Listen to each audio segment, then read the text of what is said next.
Hey you guys, welcome to Coaches from the Couch, man. This is an amazing time that we're here, man, and I'm super excited. You guys got a chance to see us do a remote show. Yeah. Then he had his own show. Hey, I did the best I could, man. You know, you guys, y'all know millennials, as my wife called it. So, you know, we end up getting audio, but not video. But that's all right. That's all right. We did it though. Hey, but that lets you know we got multiple ways we can connect with you guys, man. So we're doing great things to make sure we continue to bring the show out. So make sure you guys subscribe, make sure you guys follow us, make sure you guys touch bases with us. We like to hear your comments. I've seen some people give some comments. I responded to you, so I thank you for that. So let us introduce ourselves. My name is Coach Law. And I'm Coach Stone. And today, we got a very difficult task to talk about this team called the Texans and the Jaguars. Yeah. Oh my God. The wheel of misery is what I call it. Instead of the wheel of fortune, it was the wheel of misery that landed on the Jaguars and the Texans.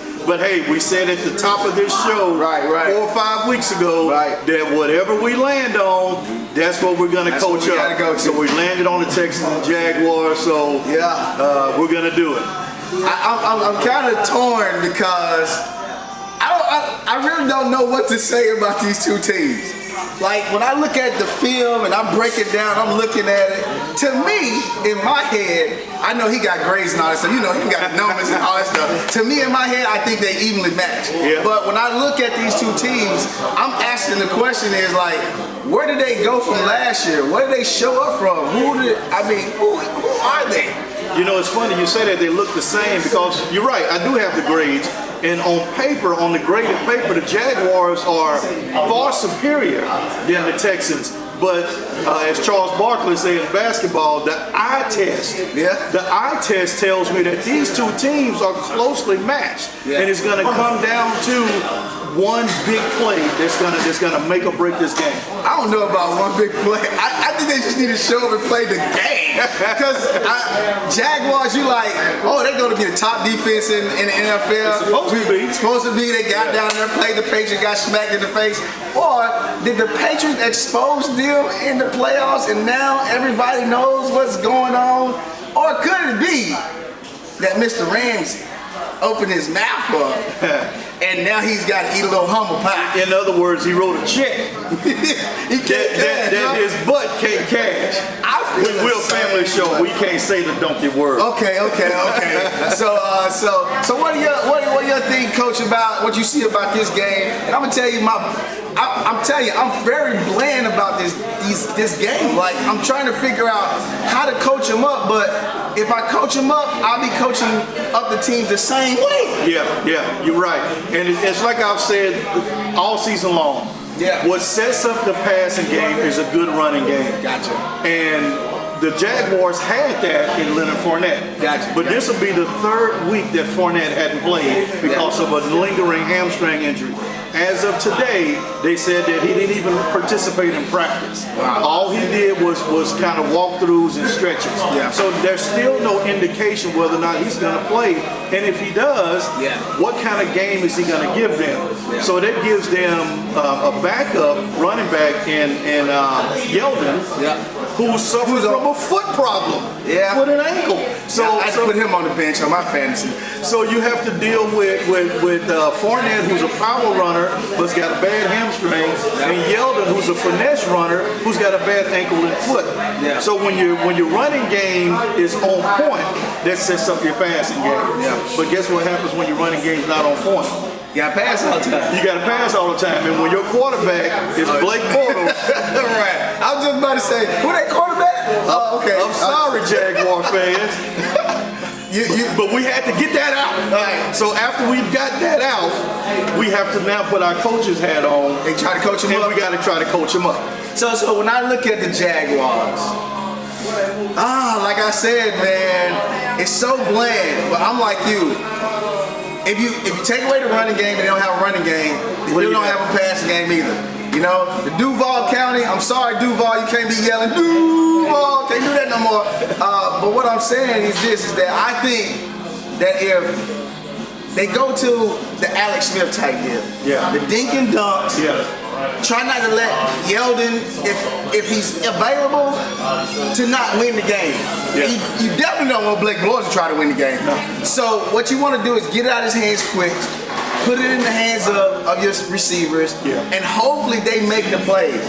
But I don't know what else to tell them though, because if they can't find an identity in offense, then when they stand up and match up in this game, they gonna get ran all over. It's gonna seem like punt after punt. It's gonna be like a broken record, you know what I'm saying, where you used to skip back in the day and you had to put the little dime right there. Put a little dime on the knee. To stop you skipping. That's right. What it's gonna be? Punt.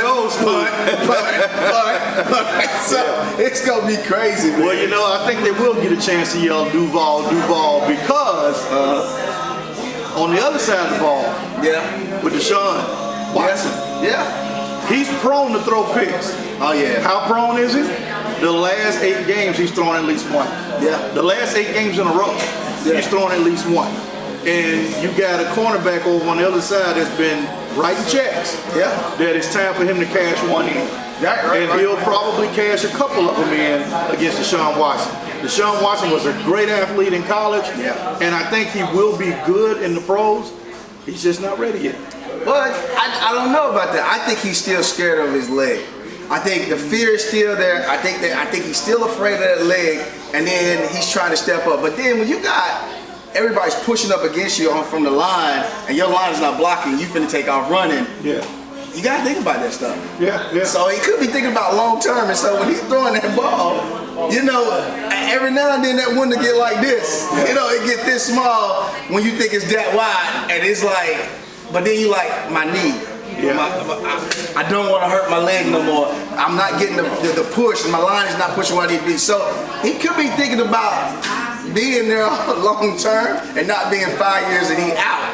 That could be what's on his mind as Deshaun Watson. Because I believe Deshaun Watson can be the Deshaun Watson of old.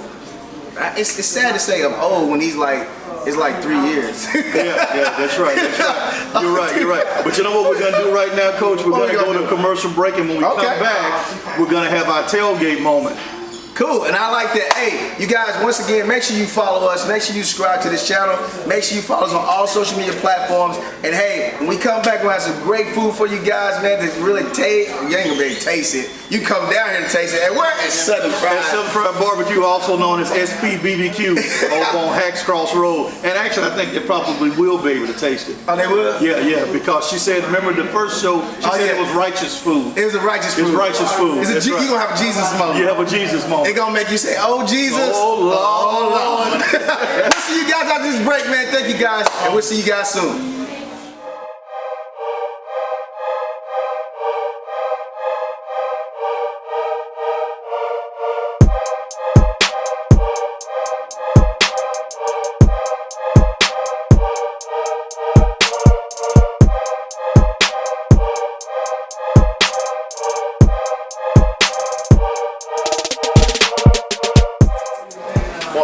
Welcome back for the break, you guys. Man, thank you guys for tuning in. Thank you guys for staying with us. We hope that you like the commercials that are going on. It's talking about this restaurant that we're in, a great restaurant that gave us an opportunity to come in and show our show.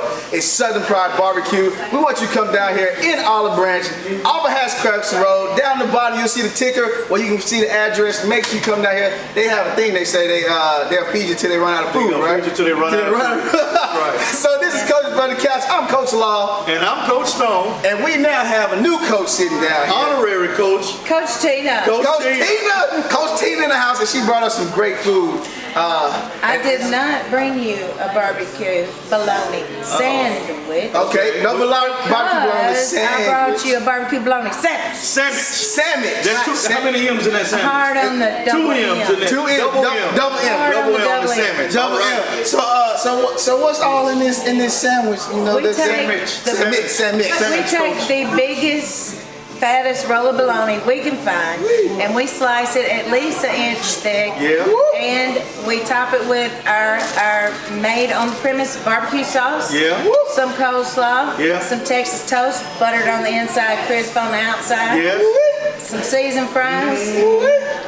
What do you say? This is another righteous moment. Righteous. Look at Righteous information, my friend. Righteous information. Look here, man. This bologna sandwich right now. I'm looking at it. I did eat y'all see me to fry. it gets a little. Yeah. So I'm stuttering a little bit because I'm ready to taste it. So make sure you come down here to Southern Pride Barbecue where you can get this bologna sandwich here. Sandwich. I keep messing up. And on Thursday night, if you want to ease on down, you can see these guys taping live. Hey. Coaches from the couch, baby. Coaches from the couch. And stay for our karaoke. Yes. On Thursday night. Come down here and get your barbecue on and get your sang on. Get you a sandwich. Get you some righteous. Have you a spiritual experience with some righteous karaoke. They got every era. I just heard them over there playing my old 80s era, so I know they got your era too. And every genre. This man has a musical library that people should come and pay him to visit. So come down here, right here, Southern Pride Barbecue. You see the ticker? SPBBQ. Suite number 118. Sweet? No, you said sweet, right? Sweet. Yeah. Last time she was on, she put a W there. S-W-E-E-T. She said it. So make sure you guys come down here and get this great food. We've been having this tailgate moment happening all the time. They've been giving us great food. It's been amazing. I've been enjoying it.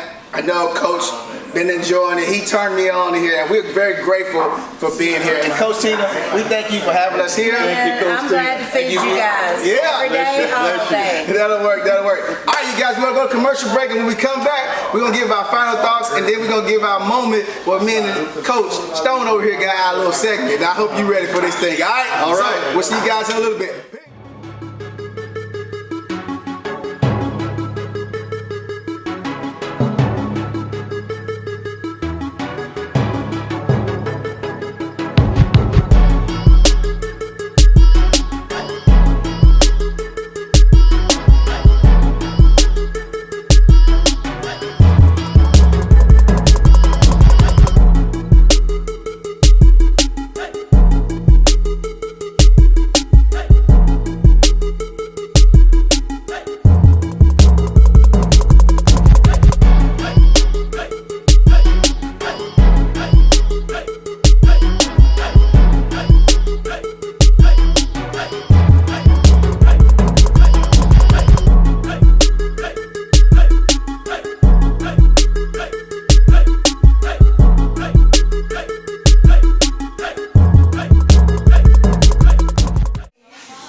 Super exciting moment. Thank you guys for coming back. Tune in to what we're doing. Make sure you subscribe. Make sure you follow us on all social media platforms and do what you do. This is Coach from the couch. Man, we love what we're doing. We're excited. We're breaking down the Texans and the Jaguars. So now we're going to talk about this D. Now, I don't know, bro. I don't know. I'm taking a fry on that one. I'm gonna let Coach handle that. Well, Coach, you go ahead on and munch on them fries. And like I said at the top of the show, on paper, these guys look so much more superior, the Jaguars do, than the Texans. But the eye test tells us something different. The Jaguars, I believe they're given the benefit of the doubt from last season. Yeah. They were a good defense last season, but this season they're just mediocre. Yeah. And then you have the Texans, who were mediocre defense last year, but they're coming into their own. Yeah. They're coming into what we always thought that they would be with Clowney and Watt. Right. And those guys are starting to gel together. The front line is getting a whole lot better. Front defensive line, they're getting better to go along with those pass rushers. Yeah. I believe they can wreak havoc on a Blake Bortles, who has shown himself to get a little happy feet. Yeah. When too many people are in his face, he gets a little happy feet. He gets to throwing that ball all over the place. Sometimes he connects with the other team. Yeah. Sometimes he misses. But very seldom do he connect with his guys. Yeah. But the record shows that they are 3-1. 3-1. So call it luck, call it divine intervention. Right. I don't know what you call it, but one way or the other, you still call it 3-1, Right. and you call the Houston Texans 1-3. Right. Yeah. And so when I look at the Houston Texans, I want to talk about their defense. And what I saw on film is them DBs. Now I'm a DB fan and stuff like that, and so I'm gonna see the DBs, I'm gonna see the linebackers. You know, I know Coach gonna see that line up there. I like the line. But them DBs playing like high school players. And what I mean by that is that you always keeping everything in front of you. You don't want to pressure nobody. You don't want to put pressure on everything. So you keeping everything in front of you. And when I watched two games, I rewatched the Patriots game, rewatched the Cowboys game, and broke it down.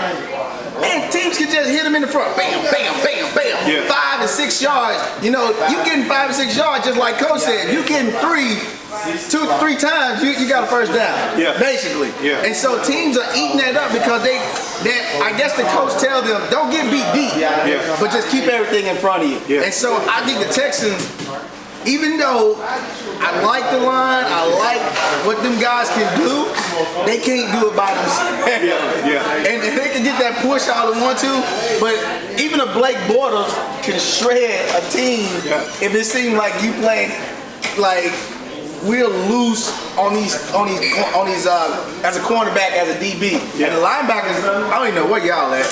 I mean, Well, you I'm know, trying to figure that out. well, you know, and like I said, even a Blake Bortles can shred you. Blake Bortles is in the NFL for a reason. Right. He's better than a whole bunch of others. Right. He may be quarterback number 20 out of 32 in the NFL, but there is hundreds of thousands of college quarterbacks that didn't make it to that level. Yeah. So Blake Bortles, he's in their position for a reason, and if given the opportunity, he can shred you. I feel you, and so I don't know. We say Blake Bortles might blow the game up, but he might look like a superstar. He might, you know. he might need to start on your fantasy squad. He might get you. He might get you 20-some points. You know, people around here have been in the Memphis area. We remember Blake Bortles when he played in college and how he shredded the Memphis Tigers. So we know it's in him. It's like Gatorade. It's in him. Right. You know, we know he's got it in him, but will it come out of him? Yeah. And I think as long as he had Leonard Fournette, they were as good as they were last year. They made it all the way to the NFC Championship game. Yeah. They were as good as they were last year because they had a good running game. Yeah. And they don't have that now. Yeah. So if I'm on the Jacksonville Jaguars side and I'm the coach and I'm coaching these guys up and I'm trying to tell my offense, this is what you have to do to beat the Houston defense. Like you said, you watch the DBs. Yeah. Right? The DBs, they will come up and hit you in Houston. But you can get them with short passes. Right. But you're not getting too much past the short passes. You're getting those short passes, and then they're laying the lick on it. They're laying the lick on it. But guess when they're laying the lick? After you've already gotten 4 or 5 yards. Right. And what did I tell you in the first one? Yeah. 4 more. 1, 2, 3, 4 more. You break 4 more, and if you can get 4 yards every play, every 3 plays, you're getting a first down. Right. So you know what? It may be a boring game, it may be a slow game, but what matters in the end is who gets the W. Yeah. Who gets the W? And like I said, on paper, it looks like the Jaguars are going to kill them. In fact, like I mentioned a couple weeks ago, Las Vegas usually not wrong on these things. Yeah. And they're giving the Jacksonville Jaguars an 8.5-point cushion. 8.5 points. That's more than a touchdown for our people that struggle with math. Right. Yeah. But I don't know. I don't know. In fact, I think Houston might pull this thing out. Well, I know you think about it. So while you think about it, let me tell you this. Okay. So I know every Sunday's different. Okay. Right? We saw the movie Any given Sunday, right? Any given Sunday, anything can happen. Right. The Houston Texans made my Cowboys look like mincemeat. Gotcha. Right? The Cowboys made the Jacksonville Jaguars last week look like mincemeat. What the Conor McGregor, you know? Right? So if you line up those same team, if everything's considered equal, the Texans that beat the Cowboys that beat the Jaguars, the Texans should beat the Jaguars. They should. But Vegas don't think so. Yeah. And the smart money would say, don't do it. You know what? That's why I'm not betting no money, but in my mind, in my mind, I'm gonna go with the Houston Texans. So there have been 2 overtime ties. This might be 3. Might be the third one. This might be 3. This might be 3. And they tied this thing up with a score of 6-3. Right. Hey, so you guys, man, thank you guys for watching, man. Thank you guys for tuning in to us, man. Make sure you come down here to Southern Pride Barbecue. You see the ticker down the bottom where you can come down here and get some great food, kind of like this bologna sandwich right here that I'm gonna bring to you. And I'm gonna get ready to get out of here and turn it over to Coach so he can give his final thoughts. I know you guys haven't seen my Got Him Coach yet in a while. It's because I have been working very, very hard to get this show on TV. So I've been working very hard. I've been working very, very hard to get it on TV. So you guys, man, so you guys can have it on TV, YouTube, and any other platform. So I don't have a Got Him Coach this week, but next week I will have one. So my final thought is, I think it's gonna be a tie. We're gonna have another tie, and I think it's gonna be a 10-10 thing. I think it's a 10-10 thing. It's gonna be a tie. Only reason I don't think it won't be a tie if Blake Bortles have that lightning in the bottle show up type thing. And all of a sudden he just shreds the Texans, and it'll be like the Cowboys did last week to the Jaguars. The Jaguars are gonna take this very personal, and they're gonna run the score up. They're gonna score about 40 points. So that's my take on the thing. Who I think gonna win, I don't know. I'm just gonna leave it. Oh no, Coach, you gotta give us something, man. You gotta give us something. You gotta give us something. All right, so since I lived in Duval County for 3 years when I was in the Navy, I'm gonna go ahead and yell, Duval. Let's go, Jacksonville. All right, Coach, all right. It's on you. It's on me. Well, Coach, as you know, I'm gonna grab this. Yeah, you take the food, man. Say your boy a fry or something. They didn't ask me, but if they did, and in fact, a couple of weeks ago, I gave y'all the same thing. And you know what? They did ask me, and that was about the college players getting paid. And it just come out and through ESPN this week that they're considering some type of compensation for these players. Long time coming, in my opinion. Like I said on the last show, I played college football and I wasn't that great. And I know players on my team that had new cars, new clothes every semester. Even a couple of schools came to me because we had a player on our high school team who was all state.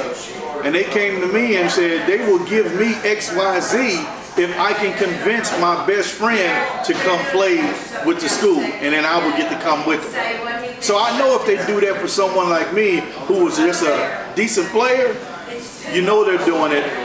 Let's make it legal. Let's let these players get paid. You're already getting paid. The schools, rather, they're getting paid from their likeness and their name on these sports games, on the paraphernalia that they sell in the stadiums, and these players aren't getting anything. So they must have listened to the show. I think they may have listened to the show, Coach. They must have listened to the show, because 1 week after I said that, they're now considering some type of pay for play for college football players. That's my story, and I'm sticking to it. So you guys, make sure you follow us, make sure you subscribe. And thank you guys. It's Coach from the Couch. I'm Coach Law. And I'm Coach Stone. And we'll see you guys next week. Peace.